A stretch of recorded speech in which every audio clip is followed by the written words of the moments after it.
A ridiculous and arrogant requirement that assumes we know right now all that will ever be known about the management of spent nuclear fuel and its impact on the public health and safety.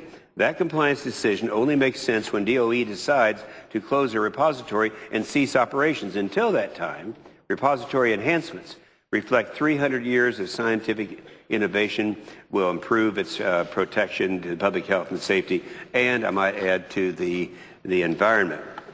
Now, my approach is not about kicking the can down the road and forcing future generations to solve the problem. That's what concerns me about a lot of the things that we do around here. My wife and I have got 20 kids and grandkids, and they're the ones that are going to be doing a lot of the things we should be doing today. My approach is about meeting a legal and moral obligation to build the best facility we can now, laying a solid foundation for future generations to improve it based on what they learn. I'm confident that we can build a repository that will protect public health and safety and the environment, but I'm equally confident that 50 years from now, our grandchildren could build a better one. 50 years from now, they will have learned a lot about the actual performance of the repository, something that we can only predict right now. They will know by that time. 50 years from now, the waste placed in a repository may require isolation for a few hundred years instead of a million. Lastly, my bill includes provisions necessary to support new nuclear plant construction.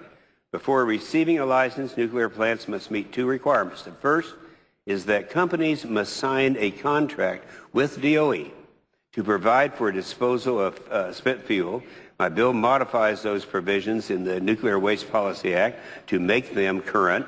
The second is known as waste confidence.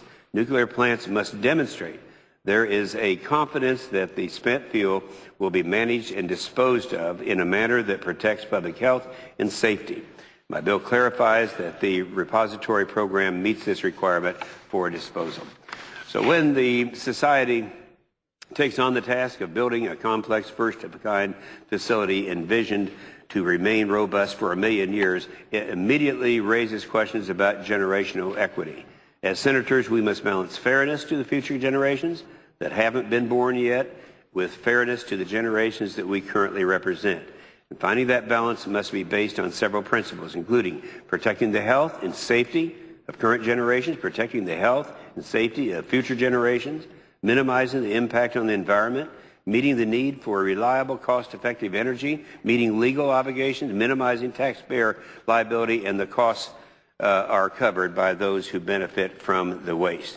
My bill adheres to these principles and strikes that balance. You know, rumors of Yucca Mountain's demise have been highly exaggerated. It's time we focus on developing the safest state-of-the-art repository that we can, one step at a time. We owe it to our generation and to generations that follow. And I have to say that with all the emphasis recently on the concern we have for the environment, nothing is cleaner, nothing has been shown better for the environment than this type of energy that we've got to have in our mix. And with that, Mr. President, I yield the floor.